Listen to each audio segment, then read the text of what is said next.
bear with me, but I will try as much as possible to tell what the Lord has been doing. I will start with my testimony, how I came to know the Lord. I was born in a Christian family. Yeah.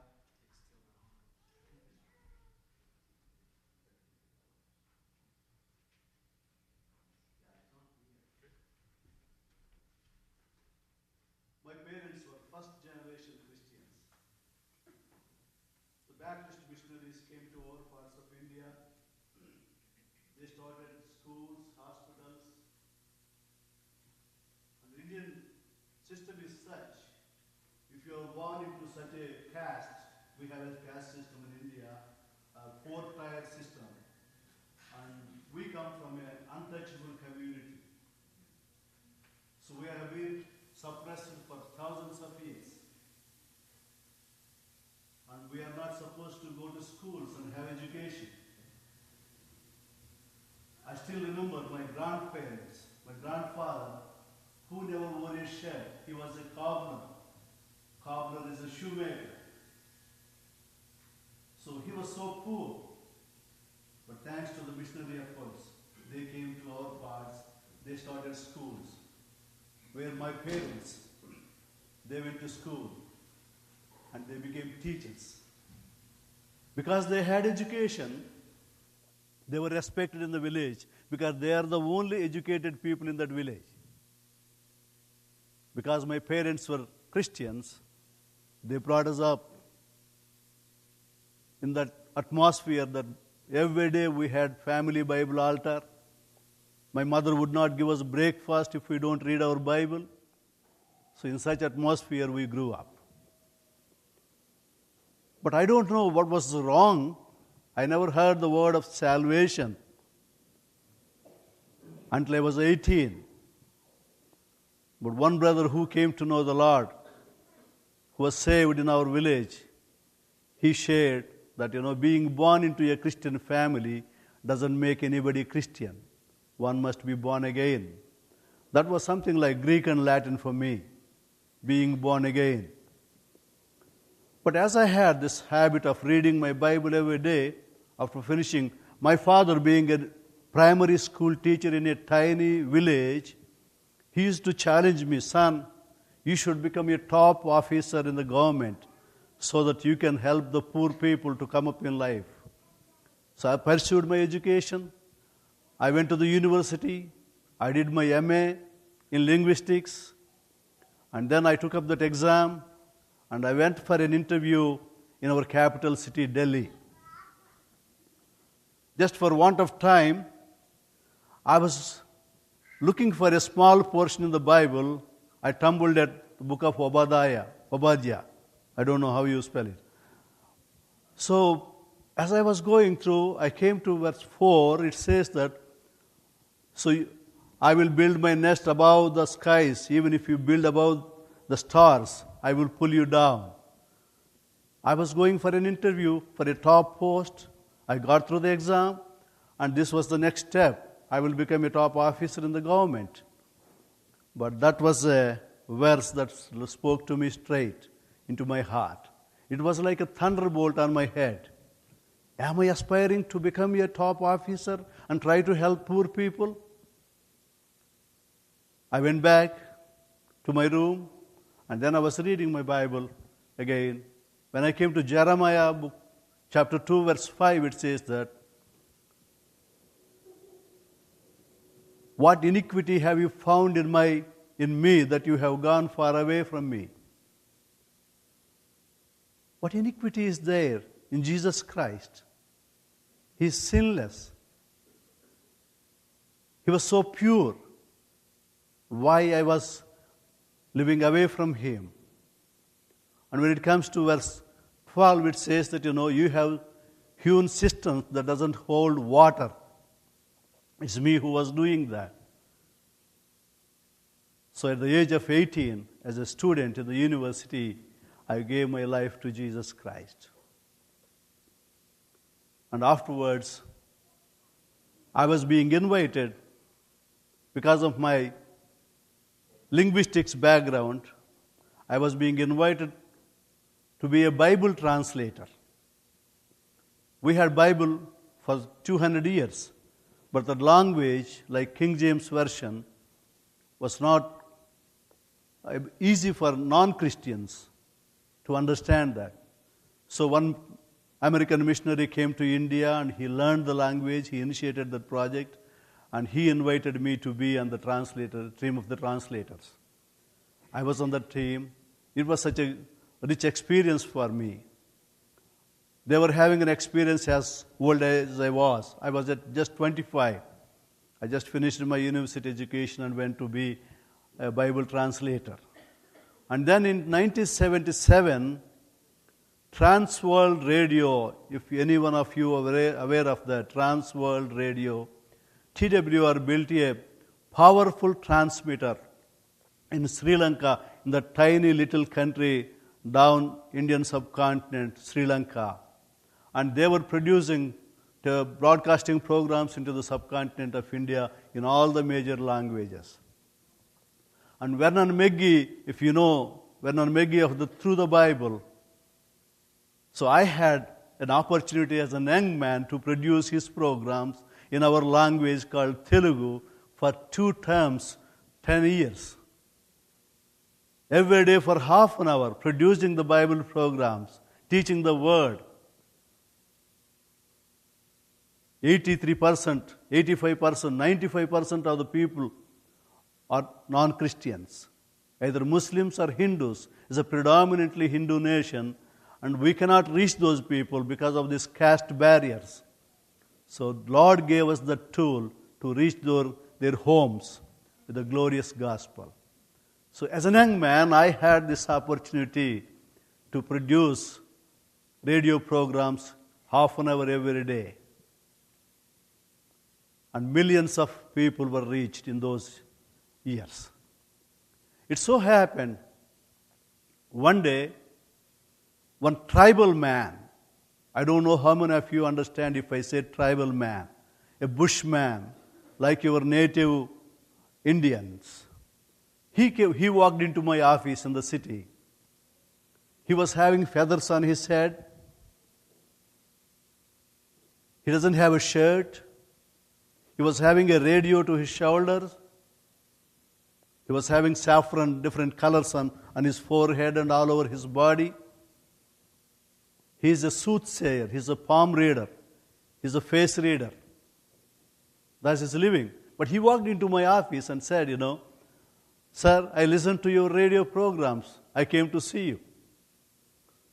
I was so surprised that I never had that kind of person in my office.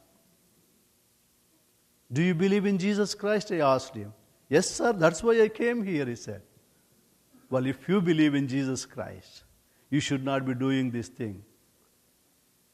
"But I do not know anything else for a living." That's what he said. I gave him a Bible. I prayed for him and sent him away. After 6 months, I went to a city for gospel preaching. There were nearly 5,000 people in the meeting. I was preaching the gospel that night. I came down from the stage, and here is a man dressed like me. He greeted me like this, and he asked me whether I recognize him. I said, "No." He said, "I am the same person who came to your office. I am the tribal man. Now my name is Abraham. I'm an evangelist," he said. I praised God. And then I had a burden for these people. I inquired about his tribe and all those things, and I came to know that, nobody were Christians in those communities. So I asked him whether he would take me to his village. He was so excited. For a radio man who is on the radio every single day willing to go to his tiny village. He agreed upon a date and we traveled. I went by train, bus, and then walked several miles, and then walked up a hill, some 2 miles, and up there is a tiny little village with small huts, thatched huts, some 30 huts. I stayed that night, In that village, I slept on the floor, a mud floor. I ate whatever they gave me, and I preached the gospel. It was such an exciting experience I never had before. I spoke to thousands of people earlier, but speaking in a tiny little village with my interpreter, I do not know his language, and they begin to accept me. So ever since, after some time after my assignment with Transworld Radio, finishing my Vernon McGee's program, Through the Bible program in our language, I left radio ministry, and Lord told me that I should conserve the fruit, what I have been sowing all these years. So I started in 1989, after 10 years in the air. We call it Air Force. I was in the air all the time, So I went to these tribal villages. I cannot speak their language, but I can stay with them, and I can speak with the translation to those people. So with the help of that evangelist, I began to evangelize those people. That was in 1989. So when we preach the gospel, young people begin to come to know the Lord. They are enemies. They worship everything under the sun. So we spoke about Jesus Christ who loves them. And they begin to accept the Lord. It doesn't take long actually to have an assembly in that small village. So we took young people when they accepted the Lord and took them to a central place among their own folks in their villages and trained them to reach their own people, because I cannot go to each and every village. So we began to train them in their own situation. So Lord blessed our feeble efforts, however weak they are. And we had, in 5 years' time, we had 30 assemblies in that area. And then we moved on to another tribe. The tribe I'm talking about is Khoya tribe. And then Lord gave us burden to reach another tribe, neighboring tribe. They speak different language. So that's a tribe called Lombardi. They are entirely different people. They're fair-looking, tall, well-built. They live in the plains. But we began to reach those people. And Lord gave us some assemblies. Like that, I am working among 4 assemblies, 4 tribal groups, 4 language groups. And we have 70 assemblies in these 20 years. And every weekend, Saturday and Sunday, I go to one language group. I train 10 to 12 people so that they go back to their villages and reach their own people. So that's how we are doing. And I will tell you a little bit about the assembly work in our parts of India. One brother, Silas Fox, I don't know whether any one of you heard his name. He came from Toronto, Canada, to our parts as a missionary of a denominational church. But I do not know the background, but he left the denominational church and he began to preach the gospel and plant assemblies. His name is Silas Fox. He is with the Lord now. But Lord blessed his efforts, and he was instrumental in planting 500 assemblies.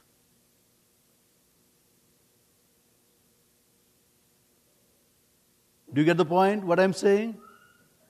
He was instrumental in planting 500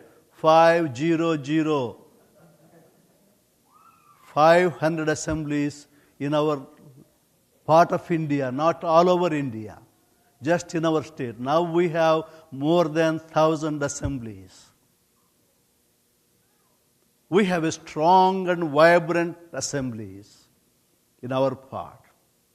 But even then, we don't have assembly testimony in everywhere. It's only in one part of coastal belt we have all these assemblies. Not in the hilly areas. That's where Lord gave me this burden to reach those unreached people. So we have been doing that. I have a PowerPoint presentation to tell you this is the map of India, and this is the place Hyderabad is the city where I live in. At present, I have an office, and I am working towards this area, towards other border of where there are hills. So next, please. So this is the state called Andhra Pradesh. So this is again, that Hyderabad is our capital city. I am working in this Khammam district and West Godavari district and Warangal district and here in Anantapur district. This is the place where Brother Silas Fox worked. He worked, and I will tell you once again, he learned the language, he mastered the language, he served his Lord for 50 years in our land, and he published a 8-fold tabloid, 8 pages tabloid called Christian Hope in our language. Even now, people cherish it and treasure it, and they keep it. That is their sustenance. So he planted so many assemblies in those districts. So I went further, and I'm working in those areas where there are no assemblies. Next, please.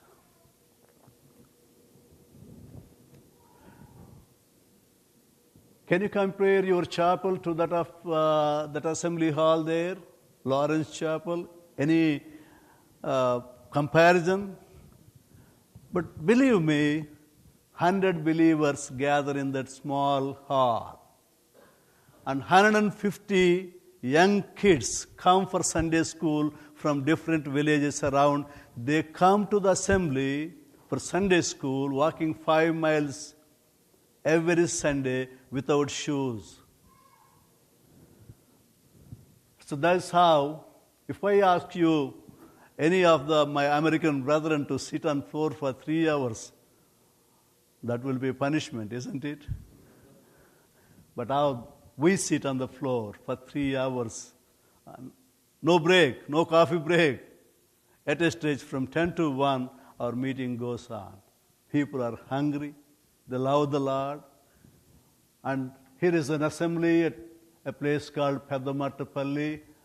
There are 30 villages around. So one of our brother, he went 13 years back and pioneered work there. These tribals are enemies, as I told you before. They are very poor, but they are given to all kinds of vices. They drink, as you drink coffee early in the morning, but they don't have proper food. As a result, they die soon. By 35 or 40 years, they die. But Lord has been blessing our work, and there we have an assembly here at Mucharla, and this is the training program. Every weekend I go to one group. This is the Lombardy group.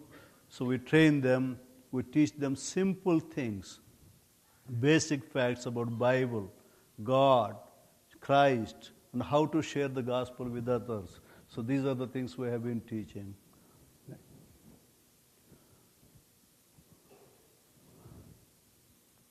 These are the people I am working with. Well, I was born in a village, but I never saw people so poor like this. They don't have clothes to wear. They don't have proper food to eat. But thanks to our children who got saved in our Sunday school, they go to reach these children in the neighboring villages on weekends when they don't have school. So they give some biscuits and bananas, and then they sing songs. And all the village people, because villages are so small, all the people gather around, including adults. And then they play skits, they sing songs, and we preach the gospel. As I told you before, these people, they brew their own brand of alcohol. It's very strong one. But they don't eat. They go on drinking all through the day. Men and women, they drink. That lady, she is gathering some wild oats for winter. I don't know how they eat that. They make broth or gruel of that and they eat. So it's the old man.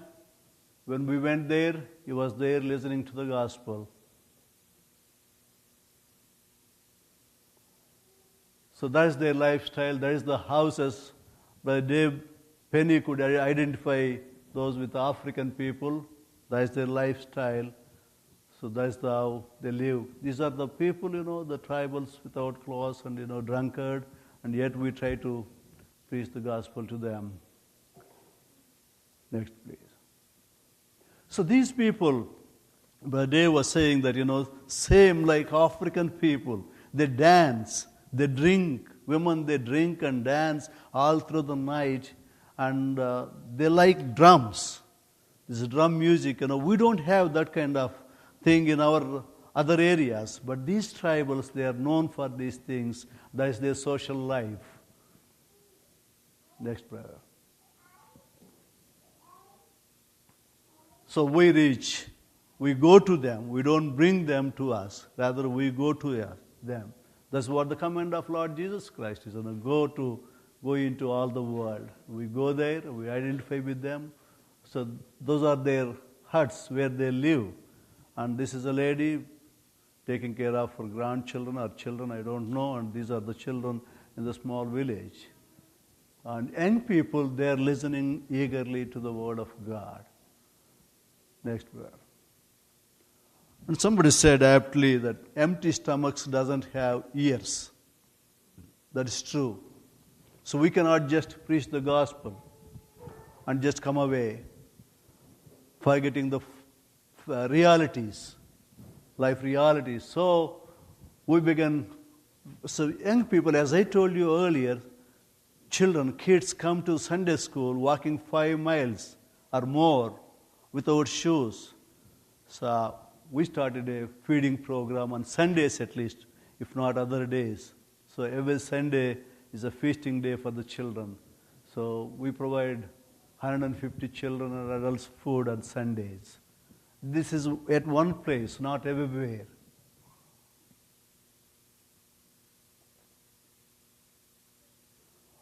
.99% of the tribals are not educated. They cannot read or write. Even though they believe in Lord Jesus Christ, they cannot retain things and translate it to the others. So what we found, the children they're very fast in learning things. They learn songs, they learn verses, they read Bible so quickly. So they are our missionaries to their families. They go back to their families and read the Bible, sing songs. So that is how they are our evangelists.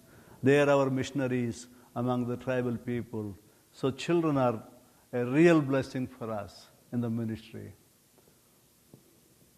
They're playing a skit when we had 3 days ministry. They do that even when we go out to the villages. Next verse. Lord has, so what you have seen, some children in the villages without clothes, they were like that before. But now that men and women, children, they are so civilized. On Sundays they come, other people, adults, they come with neat clothes, having Bibles even though they cannot read, as a testimony to others, they come to the meeting with Bibles in their hands. So children, they are singing. Yeah, next verse.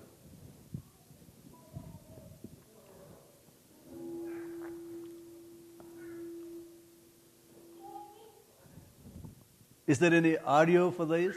Can we hear that? Here is an orphan boy. His name is Beam, which is like Samson in our Bible. His father and mother both died young. And our brothers recognized him, and they brought, and we are taking care of him. We have started a place called, an orphanage called, I don't like to call it orphanage. It gives a different connotation, but I call it home. I call it Home of Hope. We have taken 11 orphan children into our home, and the local assembly takes care of them. They give food, they give shelter, they go to the local school. I have 3 kids, 2 sons and 1 daughter. Because my father was an educated teacher, they gave me good education. Because I am educated, my wife is educated, we were able to send our children to the best possible universities and colleges. One of my son is doing Masters of Mechanical Engineering in Cleveland State University, Cleveland, Ohio. Another is doing airlines management back in India. My daughter is doing biotechnology, Masters in biotechnology. My vision for these tribal children is that they should become like that. They should come up in life so that they go back as missionaries to their folks. That's my vision. Is it done, brother? Is it over? Can we have that audio of that child singing? Okay, thank you. So that boy, he was singing. I wish you may not understand that, but the joy in his face, you can see that. If Jesus is with me, who is against me? I can fight the Satan. I can defeat him. That's what he was singing. So that is the atmosphere we are creating, and we are just having 10 children in our home of hope at one place. And my desire is that we should have in each place homes like that. And I have literature ministry to help these. Is it coming, brother? Okay.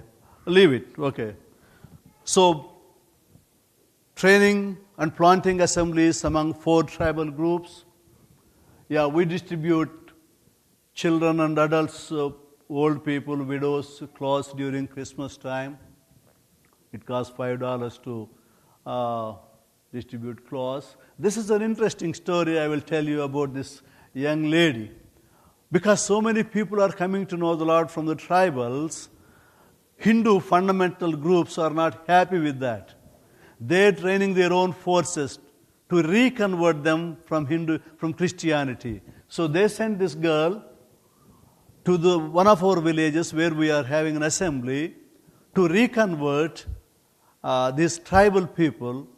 In the guise of tailoring teacher, they sent her there to the village. But our sister missionary brother Boy's wife Ruth, she went to learn tailoring to her, and then she shared the gospel with that lady. Believe it or not, she accepted the Lord and left that job, and she's now with the assembly, and she's teaching tailoring to our women in the assembly and also the kids in our home.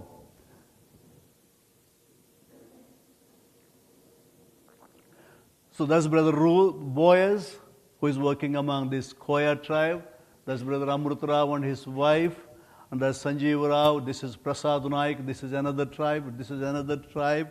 And I help them whenever Lord provides me some means with some self-help schemes. I bought a water buffalo, a milking cattle. They sell milk and make a living.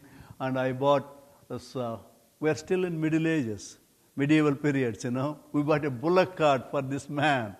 But still that gives him some income, and a payphone for that man, and a water buffalo for this couple. So we help our brothers so that they should not look to me. They should look to the Lord so that they will have some livelihood. So we are helping in that way. So this is a tribal man. He's over 80. And he was so exuberant when I went there, and he says, I believe in Jesus Christ. And he has 7 daughters. All of them accepted the Lord, and we have an assembly in that tiny little tribal village. So this is Brother Prasad Naik who serves in that area, and this is the assembly hall. Some 40-50 people gather every Sunday. Okay, next. This is another couple, tribal couple. So they put up a small hut like this. This is the huts. They live, and meeting halls are like that, and some 40-50 people gather there. Next, please. I was baptizing some people who accepted the Lord in a river. And this is another place I was baptizing. Every month I baptize people in some place or the other, So we have a harvest, plenty of harvest, and Lord has been blessing our efforts. The same photograph, but individuals being baptized. And this is an assembly at Tadipatri where Brother Silas Fox worked in that area. We have a strong assembly of 200 people in that place. So people gathered there. And after every Sunday we have meal like you have here. It's a love feast for the people because people come from different villages. They had to go back walking, so they eat together. They hired a jeep recently. They went to some 12 villages preaching the gospel, but at one place, Hindus forced them to worship the idols. We don't want to have anything with your Christianity. It's a foreign religion. We don't want. It's rejected. But our people just escaped. We have opposition in our areas. We have communist people who say that you are poisoning people. We have Hindu fundamentalist groups persecuting us, burning the Bibles and doing anything they can. But Lord has been triumphant, and this is a tribal group called Lambadi. These are fair-skinned people, tall people, but very ferocious people. We are working, and we have 25 people, 25 missionaries that come every month for a Bible study and prayer together. Yeah. This I showed last time, but many of you may not be here. But this is an ant hill. I don't know how many of you knew or saw an ant hill. An ant hill is a place where snakes make their residence. So in a home, there came up a ant hill, and snake came and make its residence there. So people begin to worship the snake god, bringing milk, eggs, chicken, goats, and it has become a shrine. It has become a temple there. But thank God to the efforts of our brother Boaz, that family came to know the Lord, and they were baptized. And the day they were baptized, they had a Thanksgiving meeting in their home, and they invited us to remove these idols from their home. So we took crowbars, and our brother dug it out, and people were carrying those remains outside, and afterwards we burned them. So idols are being removed, and that's a great... What happened in Book of Acts is still happening in our parts. So burning of idols. They keep idols, and that's how, they put some color to give the religious picture to that, but that's being carried out. So we have a bonfire, so burning of idols.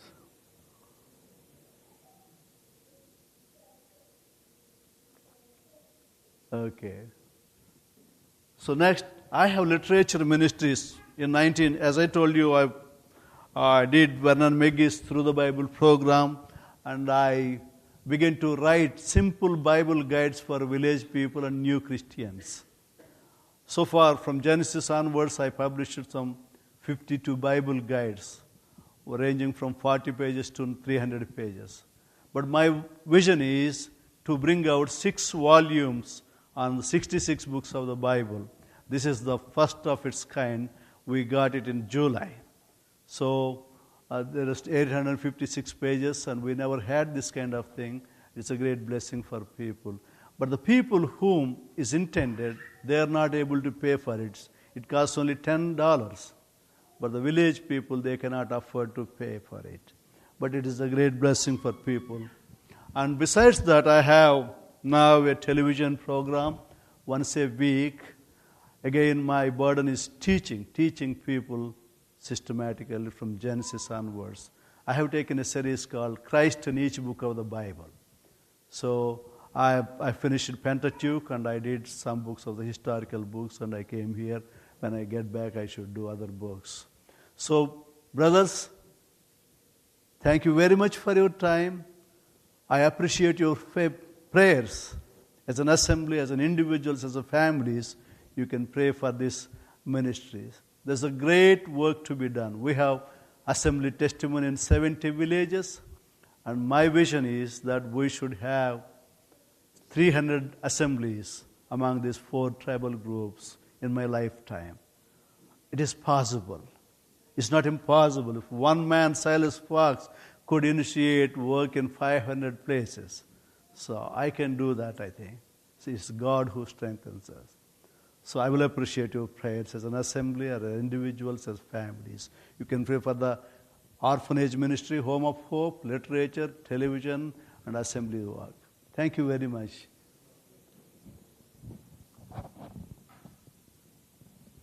I have a newsletter.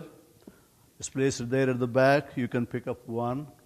My address and email is there. You can pray. And if you want to receive this newsletter occasionally through email, you can just send me an email. Thank you very much.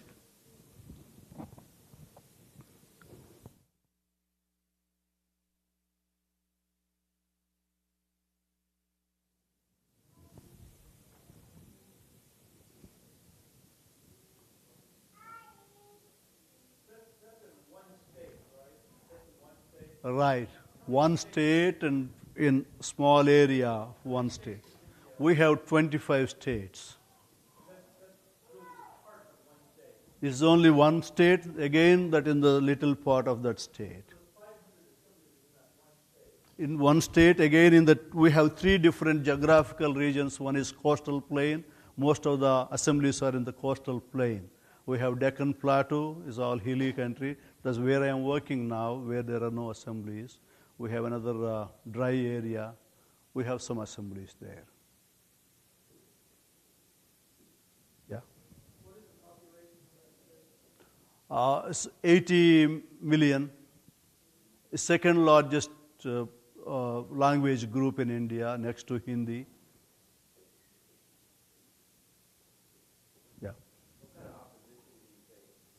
We have fundamental Hindu groups working against Christianity, saying that, you are converting people. It's a Western religion, it's an American religion, they say.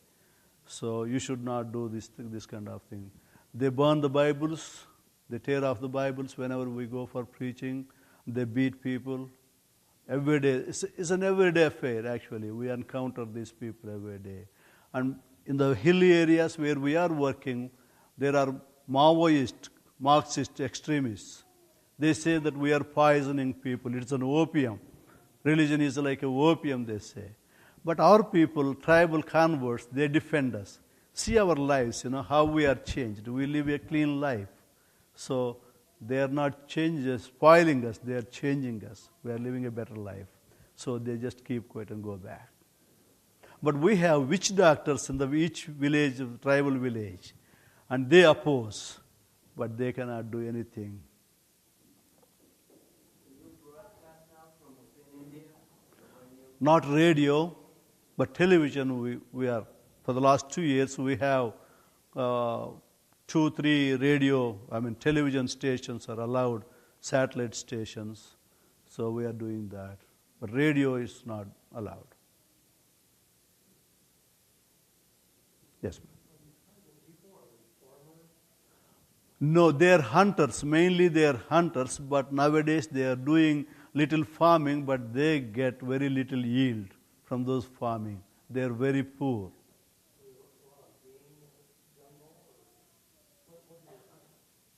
They hunt rabbits, deers, such things, but they are not supposed to do that.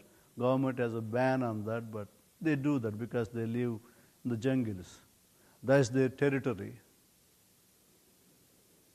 I believe I heard your Prime Minister died recently.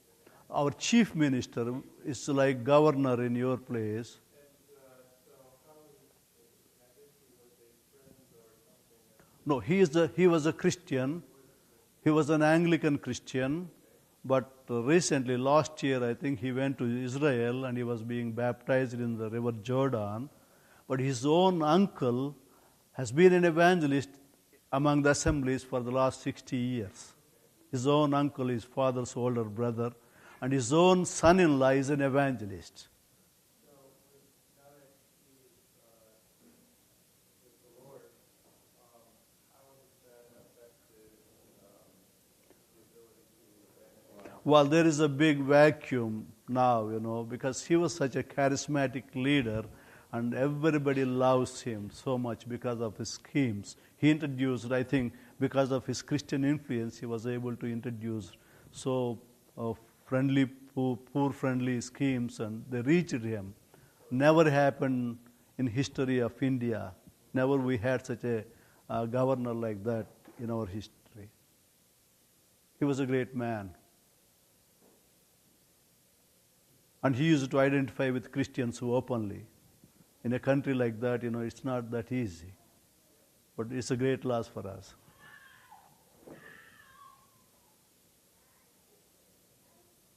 Yes, yes. Well, here and there they do have. Nowadays it's satellite, they have. They have televisions. But not all, because they are poor, so poor they cannot afford. But here and there I come across televisions. Prepared. It's a simple commentary for village people who work in the villages without having any training or little education. But the educated people in the cities, they grabbed them when it was released. And the first day, 500 people were sold, 500 copies were sold on the very day of it was released. But it was meant for village people, actually.